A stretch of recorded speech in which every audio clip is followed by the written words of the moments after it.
Senhoras e senhores, sejam bem-vindos a bordo desse voo do Fala Sério. À medida que subimos aos céus hoje, vou contar alguns fatos pouco conhecidos e alucinantes sobre todas as coisas aeronáuticas. Desde a verdade por trás da comida ruim dos aviões, até como escolher o assento mais seguro que pode salvar sua vida. Aqui vão alguns dos segredos de voo mais malucos que nunca são contados aos passageiros. Preparando para o embarque. O embarque é realmente uma das partes mais estressantes em qualquer viagem de avião. Todos já estivemos lá. Você passa pela segurança do aeroporto, finalmente chega ao portão, apenas para ver uma enorme fila de passageiros esperando para embarcar no voo. O que a maioria das pessoas não percebe é que não há muito sentido em se apressar para entrar na fila, já que a maioria das companhias aéreas pré-atribui assentos específicos para os seus passageiros. Embora algumas empresas gostem de chamar os passageiros em grupos para o embarque, você não precisa necessariamente aderir a essa regra. Embarcar por último é a maneira mais fácil de minimizar a quantidade de tempo que você passa esperando a bordo. Então, supondo que sua bagagem de mão não seja tão grande e difícil de caber no armazenamento superior, não vai fazer sentido ficar em pé todo esse tempo, esperando infinitamente em uma fila para um lugar que já tem o seu nome nele. Ao embarcar no final, também há menos pessoas obstruindo a área do portão e da ponte de embarque, o que de forma geral deixa o processo muito mais rápido. Enquanto você espera, por que não dar uma olhada no seu cartão de embarque? O código alfanumérico de 6 dígitos que aparece na maioria dos cartões de embarque é chamado de registro de nome do passageiro, que é usado para identificar passageiros individuais, no caso de haver mais de um passageiro com o mesmo nome no mesmo voo. Esse código, que fica registrado no banco de dados dos sistemas de reservas informatizados, que contém os itinerários dos voos de cada passageiro, pode revelar muito sobre você, incluindo o dia que você nasceu e detalhes de contato. Essa é uma das principais razões pelas quais você nunca deve jogar seu cartão de embarque em uma lixeira pública. Entre outras coisas, o banco de dados ao qual esse código corresponde contém informações de cartão de crédito, detalhes do passaporte, assim como endereços IP se reservados online. Mas se um código conectando todas essas informações pessoais parece bem assustador, eu espero que você nunca encontre esse próximo código em seu cartão de embarque. Em algumas empresas, os passageiros que têm o código com 4S em seus bilhetes poderão passar por verificações de segurança adicionais. Mas por quê? Bem, a abreviação de Seleção de Triagem de Segurança Secundária. Esse código é adicionado aos cartões de embarque de passageiros que as empresas aéreas consideram suspeitos. Como todos sabemos, aeroportos levam a segurança bem a sério, e algumas coisas que podem parecer totalmente inocentes para nós podem ser vistas como bem suspeitas pelas empresas aéreas. Tickets de última hora, passagens só de ida ou compra de passagens usando dinheiro podem parecer um pouco estranhos para os caras do balcão de segurança do aeroporto. Então, tente não entrar em pânico se ver esse código no seu cartão de embarque. Isso é, se você não tem nada a esconder. Soluções marcantes. Os aviões, de fato, são peças de maquinaria bastante pesadas. É uma loucura pensar que uma aeronave comercial de tamanho médio tem um peso máximo de decolagem de mais ou menos 79.400 kg ao todo, o que inclui 40.800 kg de combustível, assim como 20.400 kg dos passageiros, tripulação, mais a carga. Apesar desse tamanho, os aviões ainda podem ter alguns probleminhas no ar, muitas vezes devido a outras coisas que tendem a morar lá nos céus. Acho que não é necessário dizer que as colisões entre aviões e aves no céu nem sempre terminam bem. Pelo menos para o pássaro, é claro. Mas eles ainda podem causar alguns danos ao avião, ao atingi-lo em alta velocidade, como você pode ver aqui com esse avião da Turkish Airlines, que colidiu com o pássaro no ano de 2015. Felizmente os passageiros estavam todos bem, mas o pássaro? Nem tanto. Acontecem mais de 13.000 colisões com pássaros em aviões anualmente nos Estados Unidos. E às vezes são graves o suficiente para derrubar motores inteiros. E como você pode imaginar, paredes e cercas não são muito eficazes para manter os pássaros longe das pistas dessas aeronaves.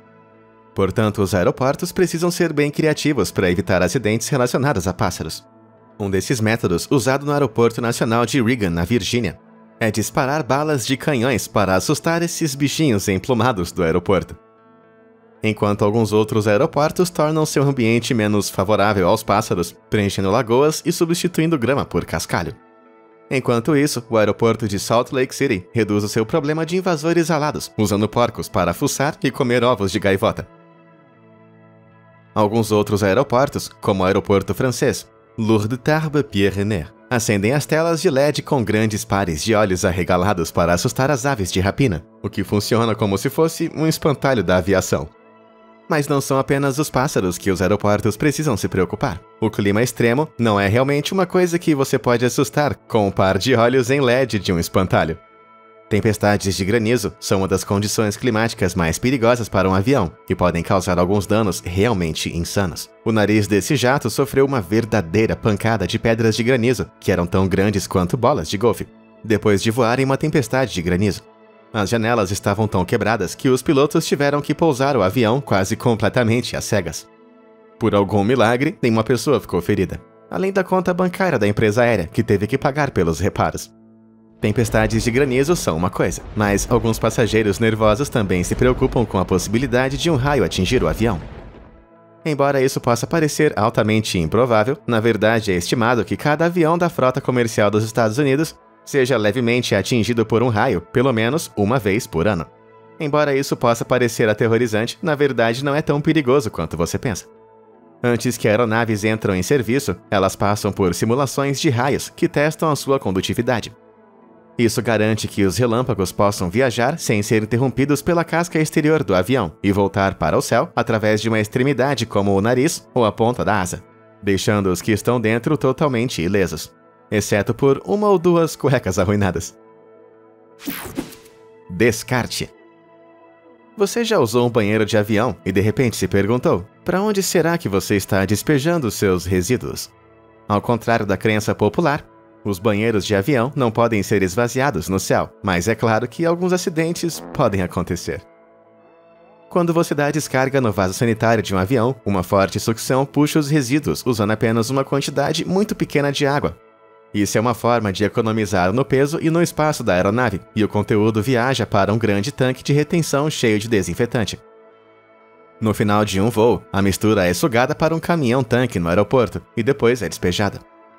No entanto, o pedaço congelado de Smurf pulverizado que você está vendo aqui é composto daquele delicioso coquetel de dejetos humanos e um desinfetante líquido azul.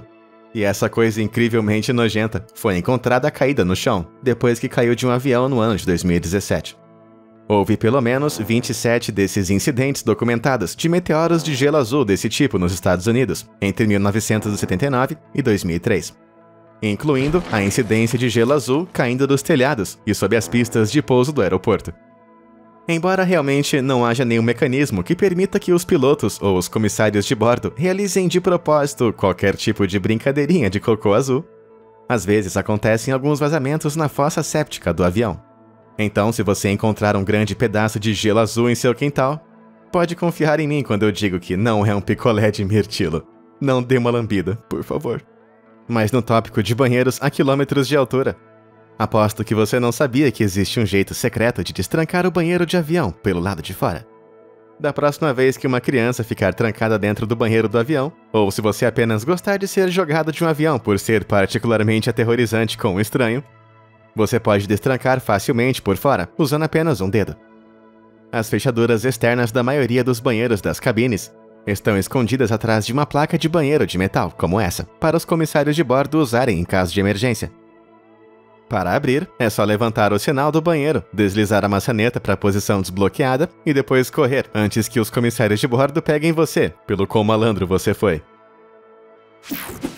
Alimento para o pensamento. Todo mundo sabe que a comida em aviões é notoriamente horrível, mas você já parou para se perguntar o porquê disso? What's the deal with airplane food?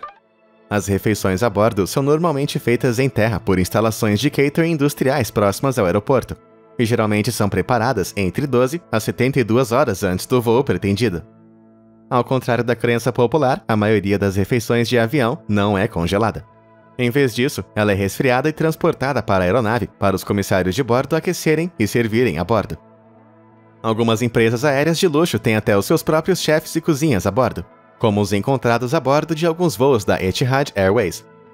Tudo isso realmente não importa, porque a comida no ar nunca vai corresponder aos restaurantes 5 estrelas no chão.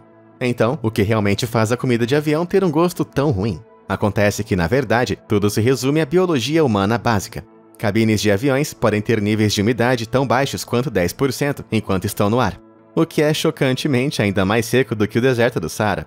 Quando os níveis de umidade estão tão baixos dessa maneira, nossas fossas nasais ficam tão secas que afetam nossa capacidade de saborear e cheirar.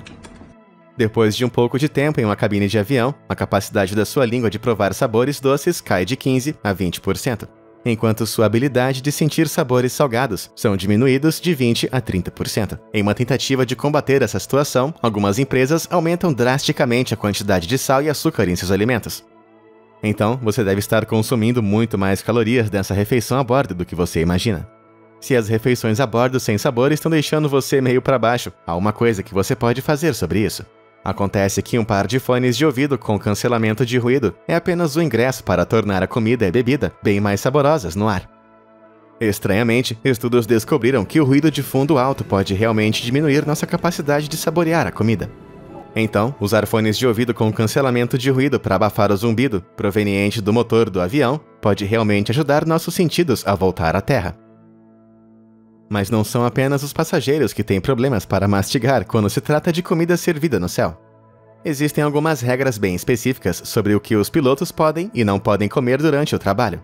E por ótimas razões. Pilotos e copilotos são advertidos contra comer as mesmas refeições enquanto estão trabalhando, como forma preventiva contra a intoxicação alimentar mútua. Se algo estiver bem errado com a refeição de um piloto, deixando ele doente, o outro piloto pode assumir. Mas, no entanto, é uma hierarquia para pilotar a comida. Em algumas companhias aéreas, o piloto recebe uma refeição do menu da primeira classe, enquanto é provável que o copiloto vai receber algo da classe executiva. Aposto que isso torna o jantar bastante estranho. Cobras em um avião.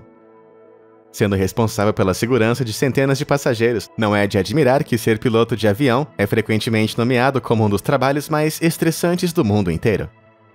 Embora o estresse do trabalho seja uma coisa, imagina só ter que passar horas preso em um pequeno cockpit e imagina que você está na presença de um copiloto que você realmente detesta.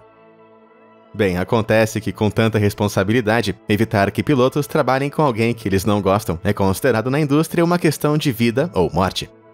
Para ajudar a reduzir quaisquer tensões no ar, cada capitão, primeiro e segundo oficiais recebem uma lista de não emparelhar, na qual podem listar os nomes dos colegas de trabalho com os quais eles preferem não compartilhar o voo.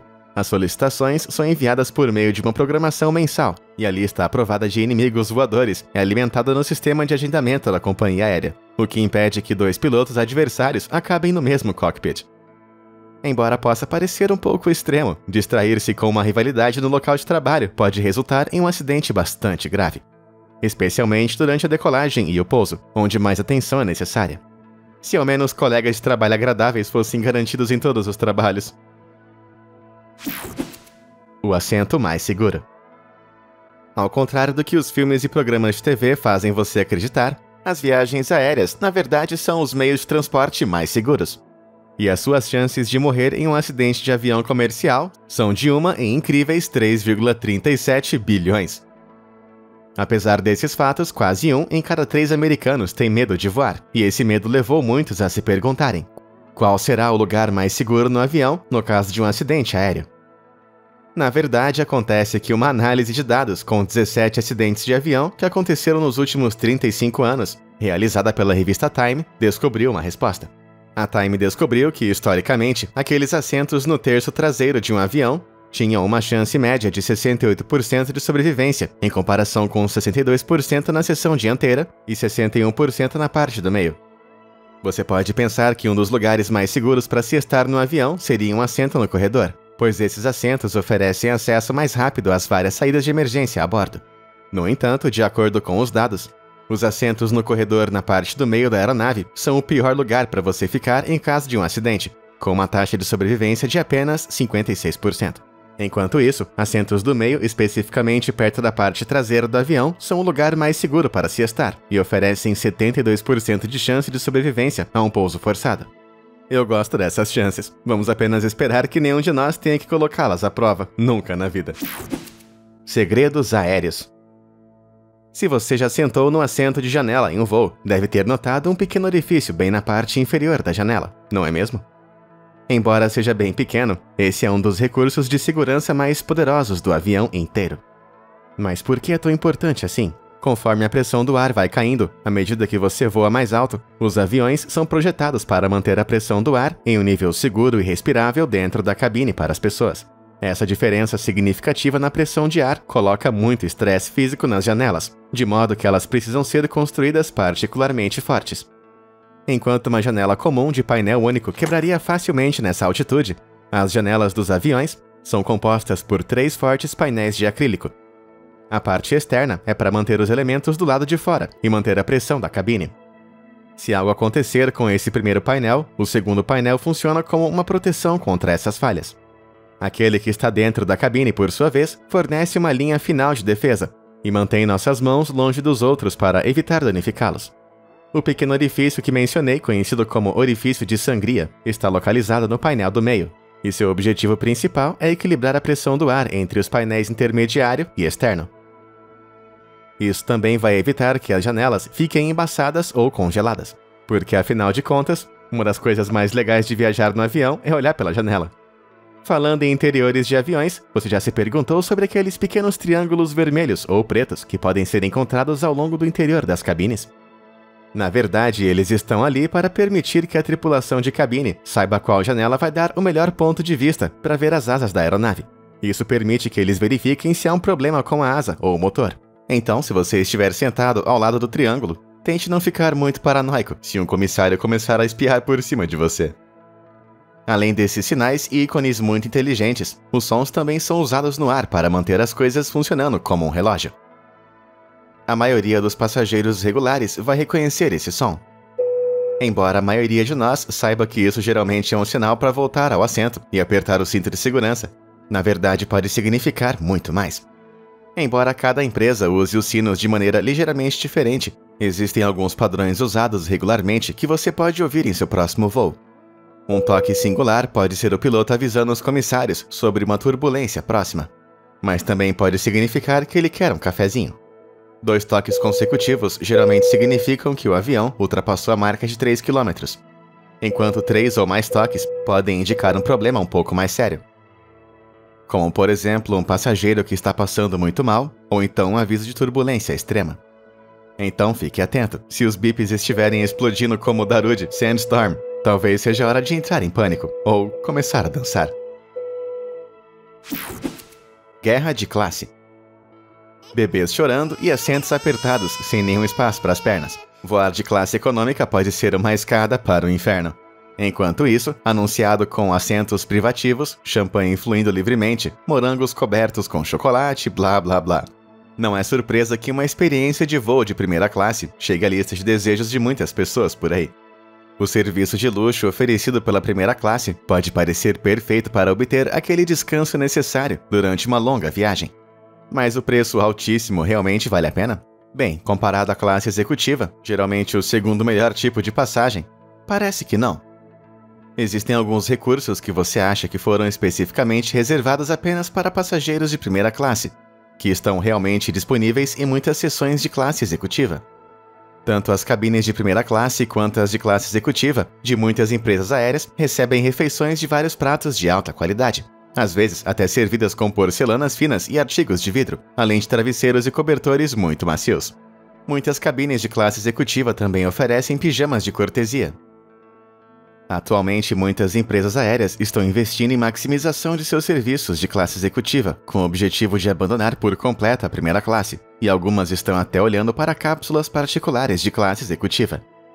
Realmente, a única diferença notável entre os dois é que a primeira classe oferece um assento um pouco maior, que às vezes vem com sua própria suíte privativa, além de alguns itens extras disponíveis no menu, como champanhe e whisky. No entanto, a enorme diferença de preço não reflete a diferença mínima de serviço. Em média, um bilhete de classe executiva custa cerca de 2 vezes mais que um assento de classe econômica padrão, enquanto para a primeira classe, você vai estar voando até 6 vezes o valor pago por uma tarifa de classe econômica. Acho que prefiro economizar o dinheiro e fazer um upgrade de quarto de hotel no meu destino.